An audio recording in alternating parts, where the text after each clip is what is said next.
నమస్కారం ఘంటారావానికి స్వాగతం. ముందుగా ప్రధానాంశాలు.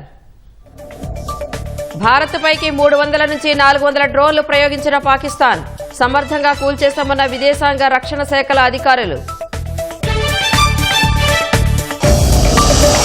ఎల్ఓసి వెంబడి సరిహద్దు గ్రామాలపై పాకిస్తాన్ బరి తెగింపు. కాల్పుల్లో ఉరీ సెక్టార్ సహా అనేక చోట్ల ఇళ్లు ధ్వంసం.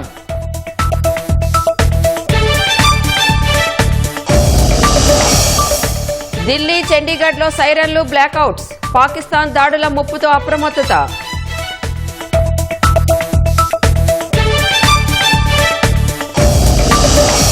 శ్రీ సత్యసాయి జిల్లాకు చెందిన అగ్నివీర్ జవాన్ మురళీ నాయక్ వీరమరణం. త్యాగాన్ని మరువలేమంటూ చంద్రబాబు సహా ప్రముఖుల నివాళి.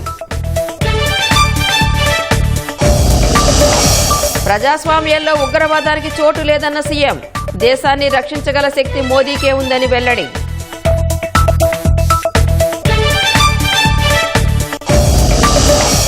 సామాజిక మాధ్యమాల్లో చక్కర్లు కొడుతున్న ఫేక్ న్యూస్. వ్యాప్తి చేస్తున్న పాకిస్తాన్. వదంతులు నమ్మొద్దన్న కేంద్రం.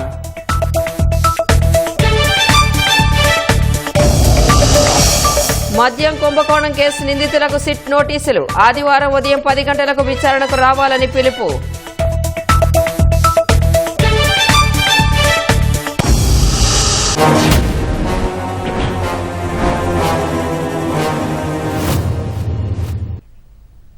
ఈ నెల 7, 8 తేదీల్లో పాకిస్తాన్ సైన్యం అంతర్జాతీయ సరిహద్దు వెంట చొరబాట్ల కోసం 36 ప్రాంతాల్లో 300 నుంచి 400 వరకు డ్రోన్లు ఉపయోగించినట్లు వింగ్ కమాండర్ వ్యోమికా సింగ్ తెలిపారు.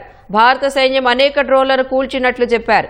గగనతల రక్షణ వ్యవస్థను పరిరక్షించడంతో పాటు రహస్య సమాచారం సేకరించేందుకు పాక్ కుట్ర చేసిందన్న ఆమె డ్రోన్ శిథిలాలపై ఫోరెన్సిక్ దర్యాప్తు కొనసాగుతున్నట్లు చెప్పారు.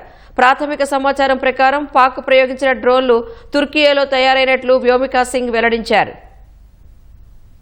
Later in the night, an armed UAV of Pakistan attempted to target Bhatinda military station, which was detected and neutralized. In response to the Pakistani attack, armed drones were launched at 4 air defense sites in Pakistan. One of the drones was able to destroy an AD radar. Pakistan also carried out artillery shelling across the line of control using heavy caliber artillery guns and armed drones at Sangdhar, Uri, Poonch, Mendhar, Rajouri, Akhnur and Udhampur in Jammu and Kashmir area, which resulted in some losses and injuries to Indian Army personnel. Pakistan Army also suffered major losses in Indian retaliatory fire.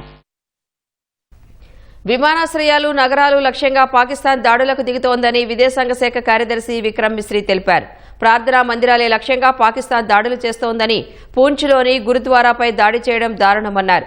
ప్రార్థనా మందిరాలపై దాడులు చేయలేదని, పాక్ అబద్దాలాడుతోందని మండిపడ్డారు. భారత ప్రతిదాడులతో పాక్ భారీ నష్టం జరిగిందన్నారు. కర్తార్పూర్ కారిడార్ను తాత్కాలికంగా మూసివేసినట్లు మిశ్రీ చెప్పారు. Is Pakistani claims that they did not target or attack any religious places. This is nothing but a desperate attempt by Pakistan to disown its acts of aggression, but it is also true to type in its effort to deceive and mislead the world. It will not succeed. In addition, that we would attack our own cities is the kind of deranged fantasy that only the Pakistani state can come up with. Perhaps they do it because they are well versed in such action as their history would show. About India targeting the Nankana Sahib Gurdwara through a drone attack. This is again yet another blatant lie and part of Pakistan's disinformation campaign. As we saw in the Pahalgam attack, Pakistan is again trying desperately to impart a communal hue to the situation with an intention to create discord. Again, we are not surprised. India's steadfast unity in itself is a challenge to Pakistan. జాతీయ భద్రతపై రక్షణ మంత్రి Rajnath Singh military అధిపతులతో సమగ్ర సమీక్ష నిర్వహించారు. గురువారం భారత సైనిక పోస్టులే టార్గెట్గా పాక్ చేసిన ప్రయత్నాలను భద్రతా దళాలు తిప్పికొట్టిన మరుసటి రోజే ఈ భేటీ నిర్వహించడం ప్రాధాన్యం సంతరించుకుంది. ఈ సమావేశంలో సిడిఎస్ చీఫ్ అనిల్ చౌహాన్, సైనిక దళాల చీఫ్ జనరల్ ఉపేంద్ర ద్వివేది, వాయుసేన చీఫ్ అమర్దీప్ సింగ్, నౌకా దళాధిపతి అడ్మిరల్ దినేష్ త్రిపాఠి పాల్గొన్నారు. భద్రతకు సంబంధించి ప్రతి అంశంపై ఈ భేటీలో చర్చించారు. గత రాత్రి జమ్మూ, పఠాన్కోట్, ఉదంపూర్ సహా మరికొన్ని ప్రాంతాల్లోని మిలిటరీ స్థావరాలపై క్షిపణులు, డ్రోన్లతో దాడికి పాకిస్తాన్ చేస్తున్న ప్రయత్నాలను సైన్యం తిప్పికొట్టింది. దేశ సార్వభౌమత్వాన్ని, ప్రజలకు భద్రత కల్పించేందుకు పూర్తి సన్నద్ధతతో ఉన్నట్లు పాక్ కుట్రలను భగ్నం చేసిన తర్వాత రక్షణ శాఖ ఓ ప్రకటన విడుదల చేసింది. పాకిస్తాన్ కుటిల పన్నాగాలను చిత్తు చేసేందుకు భారత ఆర్మీ చీఫ్కు కేంద్రం మరిన్ని అధికారాలను అప్పగించింది. పాక్ ఎత్తులను చిత్తు చేసేందుకు అవసరమైతే టెరిటోరియల్ ఆర్మీని రంగంలోకి దించాలని స్పష్టం చేసింది. టెరిటోరియల్ ఆర్మీలోని అధికారులను, నమోదు చేసుకున్న సిబ్బందిని పిలిచేందుకు ఆర్మీ చీఫ్కు అధికారం కల్పించింది. రెగ్యులర్ ఆర్మీతో కలిసి పనిచేసేందుకు సిద్ధంగా ఉండాలని వారికి కేంద్రం సూచించింది. సైన్యాన్ని మరింత దృఢంగా చేయడంలో భాగంగా కేంద్రం ఈ నిర్ణయం తీసుకుంది. దేశంలో క్లిష్ట పరిస్థితులు ఎదురైనప్పుడు భారత ఆర్మీతో కలిసి ప్రత్యర్థితో తలపడేందుకు టెరిటోరియల్ ఆర్మీ సిద్ధంగా ఉంటుంది. ఇందులోని సిబ్బంది, అధికారులు రెగ్యులర్ ఆర్మీ తరహాలోనే శిక్షణ పొంది ఉంటారు. 1962, 1965, 1971 యుద్ధాల్లో భారత సైన్యంతో కలిసి టెరిటోరియల్ ఆర్మీ పాల్గొంది. దేశ రాజధాని ఢిల్లీలో వైమానిక దాడులపై అప్రమత్తం చేసే సైరన్ పరీక్ష నిర్వహించారు. పీడబ్ల్యూటీ బహుళాంతస్తుల భవనంపై ఈ సైరన్ ఏర్పాటు చేశారు. మధ్యాహ్నం 3 గంటలకు ప్రారంభమైన సైరన్ పరీక్ష దాదాపు 20 నిమిషాల పాటు కొనసాగింది. ఢిల్లీ పీడబ్ల్యూటీ మంత్రి పర్వేష్ వర్మ సైరన్ పరీక్షను పర్యవేక్షించారు. ఈ సందర్భంగా ప్రజలు శాంతంగా ఉండటంతో పాటు ఎలాంటి ఆందోళనలకు లోను కావద్దని అధికారులు సూచించారు. పహల్గాం ఉగ్రదాడి తర్వాత భారత పాకుల మధ్య సైనిక ఉద్రిక్తతలు కొనసాగుతున్న నేపథ్యంలో ఢిల్లీలో సైరన్ పరీక్ష నిర్వహించారు. జమ్మూ కశ్మీర్లోని నివాసిత ప్రాంతాలే లక్ష్యంగా పాకిస్తాన్ కాల్పులు జరుపుతోంది. భారత్ను నేరుగా ఎదుర్కొనే సత్తా లేక పాక్ సైన్యం జనావాసాలపై దాడులు చేస్తోంది. దాడులకు సంబంధించి వెలుగులోకి వస్తున్న సీసీటీవీ దృశ్యాలు పాక్ సైన్యం అరాచకాలకు అద్దం పడుతున్నాయి. భారత సైన్యాన్ని నేరుగా ఎదుర్కొనే సత్తా లేక పాకిస్తాన్ వక్రబుద్ధితో సరిహద్దు గ్రామాలపై దాడులు చేస్తోంది. మోర్టార్ షెల్స్తో దాడులు చేస్తూ ఉండడంతో జమ్మూ కాశ్మీర్లోని పలు ప్రాంతాల్లో ఇళ్లు, వాహనాలు, దుకాణాలు ధ్వంసమయ్యాయి. ఆపరేషన్ సింధూర్ తర్వాత నియంత్రణ రేఖ వెంబడి సరిహద్దు గ్రామాలపై పాక్ వరుస దాడులు చేస్తోంది. ఈ దాడుల్లో పలు ఇళ్లు నేలమట్టమయ్యాయి.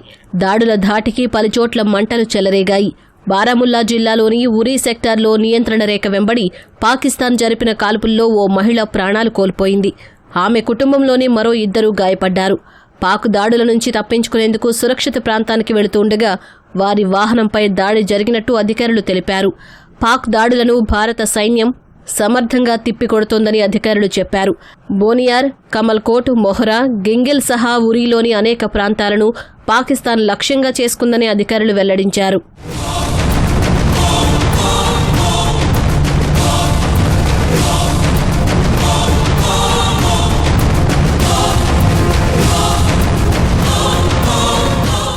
అటు మే 7న పాక్ జరిపిన దాడుల్లో పూంచ్లో ఓ భవనం ధ్వంసమైంది. అందుకు సంబంధించిన సీసీటీవీ దృశ్యాలు బయటకు వచ్చాయి. ఈ దాడిలో ప్రాణనష్టం ఏమైనా జరిగిందా లేదా అనేది ఇంకా తెలియలేదు. మరోవైపు పాక్ దాడుల్లో పూంచ్ సెక్టార్లో ఓ దేవాలయం ధ్వంసమైంది. రాత్రివేళ డ్రోన్ దాడులు జరిగిన సమయంలో తమకు భీకరమైన శబ్దాలు వినిపించాయని, కానీ భూమిపై ఎలాంటి పేలుళ్లు జరగలేదని స్థానికులు పేర్కొన్నారు. తమకు సైన్యంపై పూర్తి విశ్వాసం ఉందని, ఎలాంటి భయాందోళనకు గురికావడం లేదని చెప్పారు. ఉద్రిక్తతల నేపథ్యంలో జమ్మూ కాశ్మీర్లోని అన్ని పాఠశాలలకు ఇవాళ రేపు సెలవు ప్రకటించారు.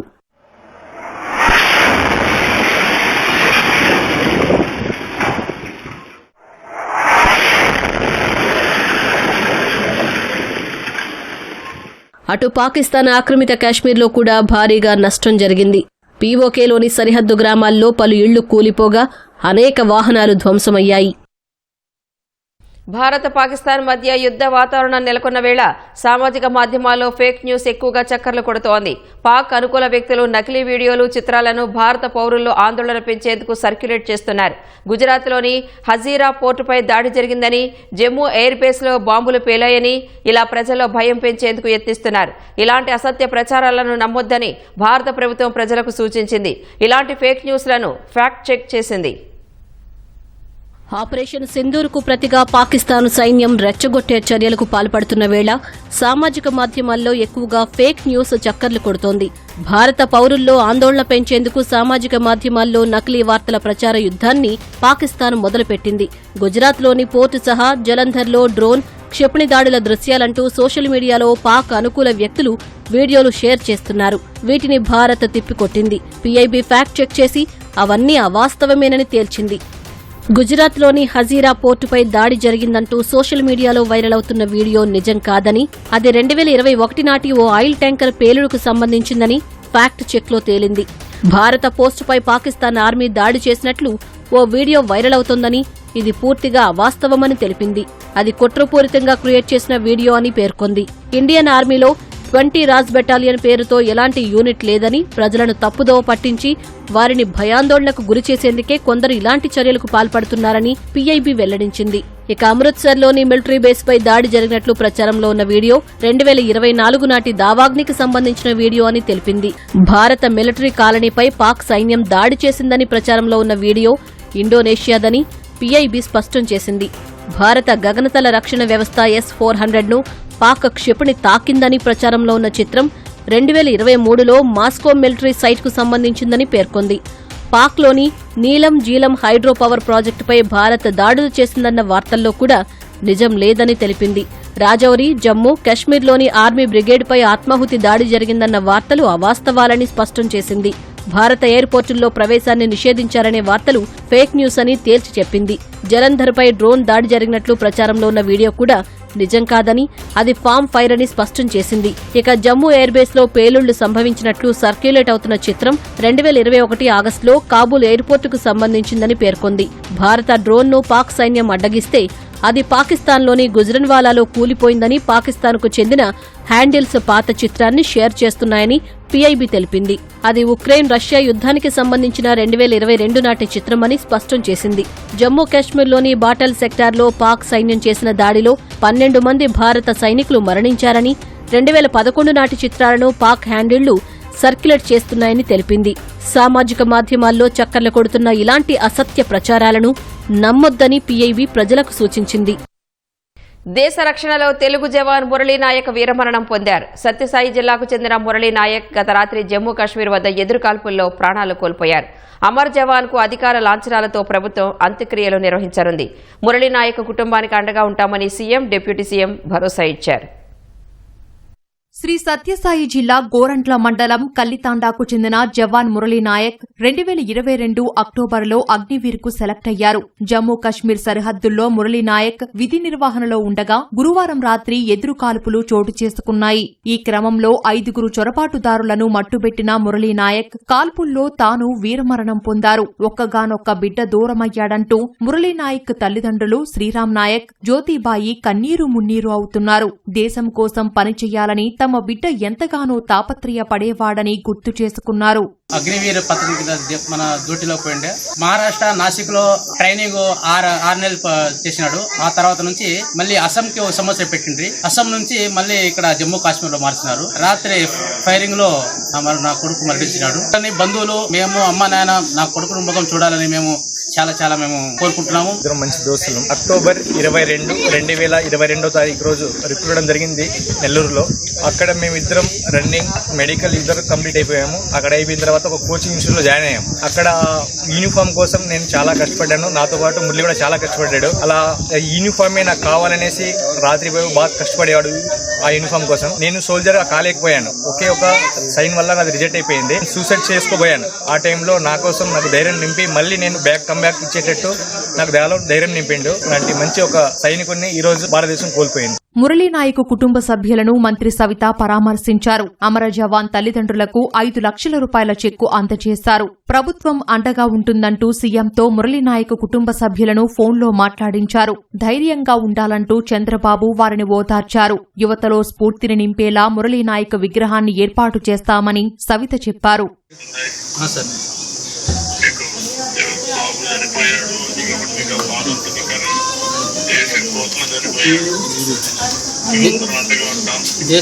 దేశం కోసం చనిపోయాడు సార్. కానీ మేము అనాథలు అయిపోతాం సార్. ఉండే కూడా ఒకే సార్.